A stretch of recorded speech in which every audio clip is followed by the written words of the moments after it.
Sonic Racing Crossworlds, for a lack of better terms, has a very simplistic trick system. Now, this doesn't mean the trick system is bad, however. Now, obviously, some others who have played some of the previous racing games will maybe argue that it is a pretty terrible system. I can't put an opinion to this because I've never played the previous games, unfortunately. But I do know from watching them, the trick system had a lot more potential and a lot of interesting tech behind it that really made the previous games shine, genuinely. Now, in Crossworlds, even with a simplistic system, there is the gadget system, which is a system that allows you to improve certain aspects of the game, or improve your build, or even enhance your playstyle, right? And with the air trick system, there are air trick gadgets that actually improve this. However, one of the biggest issues is the fact that the air trick gadgets are pretty weak and situational. Now, before you jump to the defense of air trick gadgets, I want you to think of a couple tracks that are potentially very good for air tricks, and then I want you to remember that most of those tracks that you're going to say that are really good for air tricks are usually going to be your lap 2 versions of a track, aka your Crossworlds, or they're going to be very specific main tracks such as Aqua Forest, or maybe even potentially Radical Highway. And even with these tracks, there's one thing you gotta remember. You have dash panels that matter quite a lot. And I want to talk about this in not only comparison of dash panel frequency versus air trick frequency, but also why air tricks in general feel so bad to go for, why they're weak, why they're situational, and why it feels like going for air tricks actually is worse off than just driving in a line and just going over some rings, you know what I mean? Now, there's going to be a lot of nuance to this, so take everything with a grain of salt. I am not trying to just shamelessly say that air trick gadgets are terrible or air tricks are terrible, but I want to provide some sort of argument as to why I think the air trick gadgets and the air trick system feel pretty weak, situational, and why other things are actually more powerful than this system overall. Without further ado, let's get into why I believe air trick gadgets and even just attempting to go for air tricks is pretty bad. When it comes to actually talking about character and vehicle combos for air tricks, let's first talk about what I believe is the best combos. So, with air trick combos, I want to believe, based on some of the better players that actually know how to use air trick combos, especially before Double Ring Engine was added to the game, which were Kusan and Lightning McQuick, they both used air trick bounty and I believe air trick Adabat, so they were able to actually get tricks off on positions that you would normally not be able to, while also using, I believe, Quick Charge 2 and 3 with, I don't remember exactly, maybe Perfect Charge Bounty. I can't tell you for sure, I wasn't very attentive, unfortunately. But the big thing with a lot of these speed combos and speed character combos is that the boost stat is still very low. Now, usually with some of these combos, you're able to get maybe close to like the high 30s. For instance, we'll take Shadow. Shadow with the best speed vehicle combo for boost gets about 40 boost, which is reasonably low, especially when taking into E-gears for consideration, where you're literally getting almost double that, which matters quite a lot. That's where Quick Charge 2 and 3, or even Quick Charge 1 with like Drift Charge Kit, things of that nature come into play. So, you might be wondering here, why is this important to understand, and why is this important to distinct versus, say, the E-gears or handling vehicles or power vehicles? It's mainly the fact that these vehicles are able to circumvent the fact that they have low boost because of tricks. The tricks are giving you boost charges based on the amount of tricks you get off. For every one trick, you get a level 1, for every 2, you get a level 2, and for every 3, you get a level 3, right? And so on and so forth. Well, I wouldn't say so on and so forth. Every trick after the third always nets you a level 3 boost. So this is why you're going to see a lot of people that, if they're running a trick build, they're going to opt into speed vehicles because they're already maximizing their speed as much as possible, while also being able to circumvent the fact that they have low boost. And if they opt into a character, say, like Whisper or Miku, right? You see, as I already have boost character kit on to showcase this, if I were to go to Retro Future full on, I would have almost 60 boost, which would mean that I have very decent speed, probably be driving at around 183, 184 flat at 0 rings, while also having very good boost to be able to min-max my drifting and snaking if I wanted to snake as well. So this would allow me to run boost character kit, Quick Charge 2, and maybe like Perfect Charge Bounty or ring gain boost, right? This would give me a lot of versatility and a lot of options, genuinely. And this would make it very, very easy to actually min-max this combo, a lot easier than, say, other combos such as trying to run it with acceleration vehicles. Even now, I'm still getting around almost 50 boost, but being 10 boosts lower than this, it's very noticeable. Like, even on these other combos where I'm almost at 60 to 70, like with Ancient Throne, I'm almost at 70. With Trail Runner, I'm I'm over 70, and with the best E gear in the game, which is Joyride, I'm already over 85. This is very, very important to distinct, but all these vehicles can work with boost combos. It's better to min-max your speed while also getting very good boost, or at least reasonable boost levels, and that's why I think speed vehicles with maybe a boost character or speed vehicles with other characters matter so much, and that's why we saw Kusan and Lightning McQuick use this, especially before Double Ring Engine was added to the game in patch 1.3.1. Now that I've talked about some of these combos, let's talk about the tracks real quick, and let's go into some of these tracks with this combo. So, when it comes to figuring out what tracks are good with air trick combos, it's best to understand your lap 1 and 3s, because remember, you're always going to be playing laps 1 and 3 the most on any given track, so we're just going to take this nice and leisurely. It doesn't matter what I do, I could literally do anything here, right? But you see, drift boost is fine. Let's say, like, start of the game, right? I go for my tricks, and look, with this combo that I'm running, it's not optimal by any means, but with this combo, I got 1 trick spot, and then I got 2 dash panels. Remember, distinct this. So, now we have, this is our 2nd trick spot, this is our 3rd trick spot, this is our 4th trick spot. Okay? Now that we've seen there are 4 trick spots on this track, and then now we're going to be going into lap 2 almost, we have to know how many dash panels we have. So, there are 3 dash panels, and there are 4 trick spots that are viable on lap 1. I'll catch back up with you guys on lap 3 so I can talk about lap 3. Going into lap 3, let's talk about the amount of dash panels that we have available to us.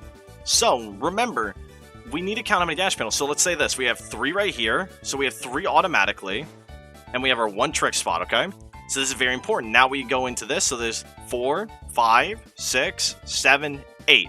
So, with 8 different locations of dash panels, or 8 dash panels already at the start and during the midway point, we're going into here, we're still going to have about 4 trick spots compared to the 8 dash panels, but we need to understand where these are located. So, with all these dash panels being located somewhere in the middle, we're coming up on the end here, and here's where the big problem is for air trick combos. Dash panels are littered everywhere, and because of this, we are in a situation where dash panels actually always have more value than air tricks because of dash panel mini bounty and ring game boost. Think of it like this, when you are actually trying to min-max your dash panel mini bounty and things of that nature with ring game boost builds, you're able to do so because the dash panels are littered throughout the track, whereas the trick spots are not nearly as littered throughout the track. Now, you might say, well, let's go to Aqua Forest, right? And that's a good counter-argument. So, let's move to Aqua Forest then. So, with Aqua Forest, we know that there is a ton of trick spots that are completely unavoidable, and you're going to have to trick off these. So, for lap 1 and 3 of Aqua Forest, it is basically the same, except there's a fake shortcut that you do not want to take. So, going into this, let's just say that we're going for these tricks. So, we get a guaranteed trick spot there, and then immediately after 2 dash panels, right? So, there's that, but another trick spot to match it out, and then you have to trick again. And look at all this value you're getting immediately from all these trick locations. And if you take optimal lines, unlike me, you're going to be getting tons and tons of tricks off, and you're able to min-max this value, and then you get a level 1 here immediately, get a ton of value off your tricks, and then immediately get more value off your tricks, right? This allows you to really min-max so much, and you see how there's a lack of dash panels? This actually matters quite a lot when it comes to actually explaining why air tricks are actually good on some of these other tracks, is because, as you see, until lap 3, there will be no dash panels here on Aqua Forest. Even when there will be, keep in mind that you're able to get so much value from just having these air trick spots being littered everywhere. This makes it to where air tricks actually have a lot of potential. But remember, not every track is like this, where I can just go through the whole lap, play extremely optimally, take really good lines, take very tight lines, and just get my tricks off, right? And get consistent tricks, get consistent value, get ring game boost value, right? This doesn't exist on every track. So here in a second, we're going to go over to another track that potentially has a lot of value with air tricks. I'm going to explain potentially why it doesn't have that much value. So let's move on to the next track. To wrap up this section of where air tricks and strategies with air tricks, things of that nature, for tracks, let's go to Crystal Mine. Now, Crystal Mine's a track that has potentially good air trick spawns, and you could think that air tricks would actually have some viability here. Like maybe you get a trick off there, potentially, but you would lose some time because you're going off-road. Like right here, you could potentially get 2 tricks, right? So there is some potential strategy with these air tricks here. Here's the problem. That's 2 spots. I would have to potentially hit a wall, and now we're in the flight section here. So right away, air trick builds are kind of alright on this track from the looks of it. But the big thing is that even with that, there are still like a lot of spots that air tricks just can't get a lot of value. Like maybe you'll get 1 trick here, 2 tricks there, whatever. you'll get 1 or 2 here, but if you go up there into the right, you're going to lose a lot of time, and there's a good reason why you're going to lose a lot of time. So, as you can tell, even on tracks that have some decent potential for air tricks to actually work really well, the problem is that they're in spots that actually are either too early on in the track, or they force you to lose a lot of time because you're trying to go for these tricks in very awkward spots and during awkward timings, which can actually cost you a lot of time. So, let me explain this one main issue with trick-based builds that I've been hinting at this whole time. Let's talk about how being in the air really affects the combo. So the big issue that I've been hinting at this whole time has been through my speedometer, and that is when you're going off of a ramp or tricking off something, you actually lose a lot of speed in the air. So as you notice, I'm going pretty fast on these flats and straights and things of that nature where my wheels are on the ground, whereas as you notice, whenever I go into the air, I lose a lot of speed. So I'll go from like 220 something to 204 if I do a trick, from 222 to 204 again if I do a trick, and so on and so forth. And you lose a lot of speed. If you hit a ramp that is very steep, you lose even more speed, and then you finally get that extra speed afterwards. Now, let's go to that Aqua Forest example that I had earlier, right? Even though this track is very trick-centered, and there's a lot of unavoidable trick spots, everyone has to suffer this, whereas, like, say on East Stadium, right, if you opt into going onto the taller ramp and try to get more tricks off to get more value off your air trick bounty and whatnot, you're gonna lose a lot more time and a lot more speed because you are in the air much longer. Like, again, on Aqua Forest, the longer you're in the air, the more speed you lose, but usually always able to get 2 to 3 tricks off on this track on most instances. Now, let's go back to that East Stadium example, and I want to showcase the East Stadium example in a side-by-side test of driving not only on the lower ramp, but going off the higher ramp, and you'll notice that there's a few mistakes I made during this test.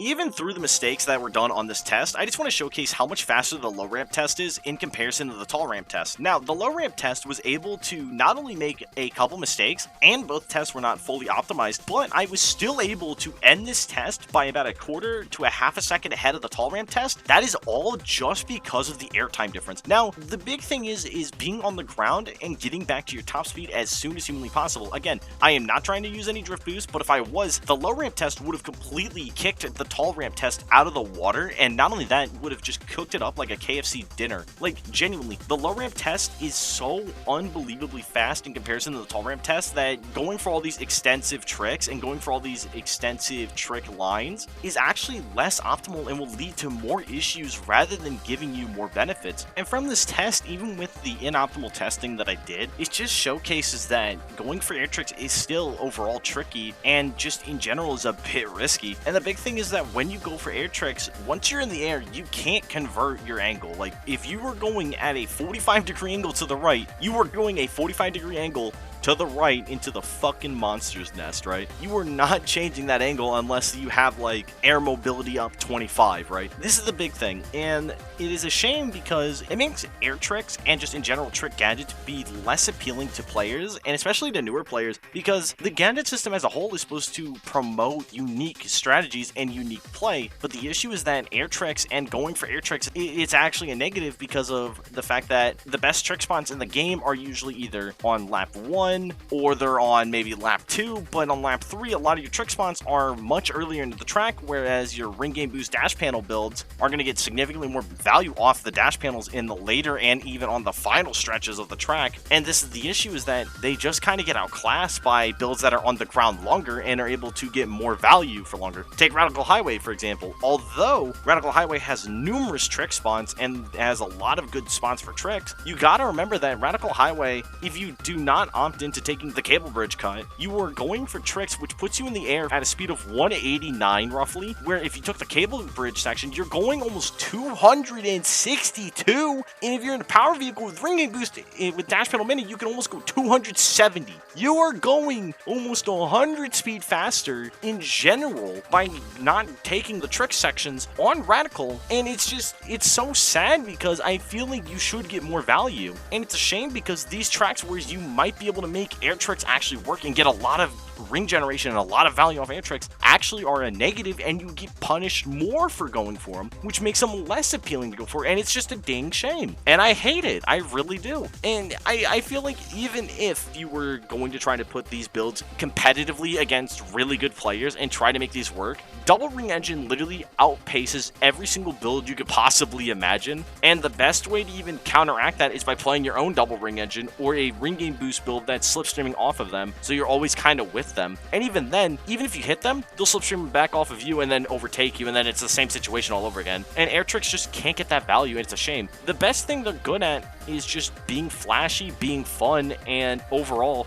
being just a neat feature to the game. And I really wish the devs would potentially fix this. Like, you don't need transform where you could fly over half the fucking track, obviously. But I would like to see the devs put a little more value onto air tricks. Maybe provide another gadget to them. Maybe if you're running air trick gadgets, maybe you lose less speed in the air, so that way you get more value off your tricks. So instead of everyone else going to 189 speed in the air, maybe with air trick gadgets you're going 200 speed, you know? Like, give some value to the air trick gadgets and give some value to being able to go faster in the air just a little bit. It doesn't have to be like you're going 240 in the air. It just, as long as you're getting back on the ground sooner and you're still able to get the same amount of tricks off, I think that would actually fix a lot of the issues with air trick gadgets and would help air trick builds in general with just not only keeping up, but actually having a lot of value throughout the course of the race, even more so than now. And it would give them a much stronger niche on a lot of these tracks, and especially if you're front running lap 1, you have half the Crossworlds that air trick builds would just go absolutely insane on, which would give you this massive gap on lap 2, where you should be looking to try to front run and get your lap 2 lead if you can, and if not, you should be trying to bag and then push up with some good items, which air trick builds would actually be able to do pretty well if they would buff the airspeed instead of just, I don't know, giving you more rings off tricks. It's just like my little idea, but I think it would help a lot just making sure that players got a little more speed in the air. Even if they made it a one slot gadget, or they would have to make it more than a one slot, it would have to be put into a kit. So like with boost character kit, maybe if you're running boost character kit on for some other build, maybe it could be called like trick extraordinaire kit or something goofy like that. And what it would give you is air trick expert and airspeed up. And airspeed up would literally make you go 15 speed faster in the air. So instead of going 189, you're now going 204 in the air. And you have air trick expert, then you slam air trick bounty on the plate. So now you have 4 of your gadgets being taken up. So now you are forced into a position where you have only 2 gadgets left, where you would have to either opt into ring game boost and sacrifice that speed that you're going to be getting, or you have to opt into maybe drifting gadgets where you get better drift boost off, so you're pretty all right on the ground and in the air, but you have to sacrifice more land speed with ring game boost or more consistent speed with ring game boost, or in general maybe you would opt into ring engine, right? But with ring engine you can't really fully self-sustain this on certain tracks, so it becomes like maybe ring engine slipstream bounty. There's a lot of really interesting nuanced stuff that could change if we had a kit like this, and there'd be a lot of interesting changes to air tricks and the whole entire build archetype if air tricks were more favorable and the devs actually promoted going for these a little bit more. One gadget or one little change could give the little push that air tricks and air trick builds really need to really take off and make them actually a viable contender to some of these other builds. Even if double ring engine is still going to be the strongest build, giving more potential to some of these other builds and giving more potential to some of these other gadgets would make the game a lot more enjoyable for a lot of players, make for some very unique builds that would be amazing to see, because build theory crafting is something that I really love. I know there's a lot of other players that love it, and it's really enjoyable, but it would also potentially give these builds maybe a competitive advantage on some of these tracks where, like, say it's a 6v6 team race, right? And you're playing competitive 6v6s. You could maybe opt into picking Aqua Forest, have one of your front runners pick Kraken Bay, and then now you're able to transition that into an amazing lead for yourself with some amazing items that you're able to smuggle to the front because of your air trick based build.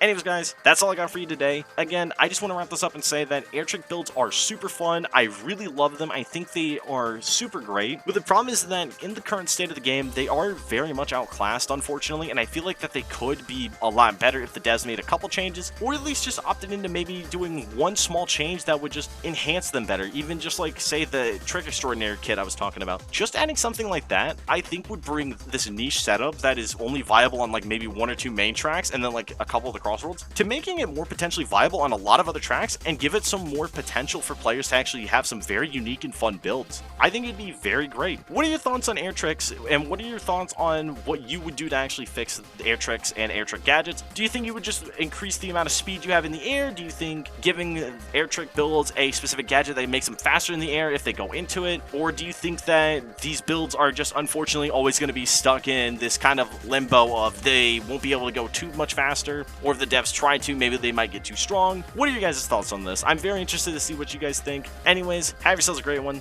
Thank you all so much for watching. I'll catch you guys in the next video.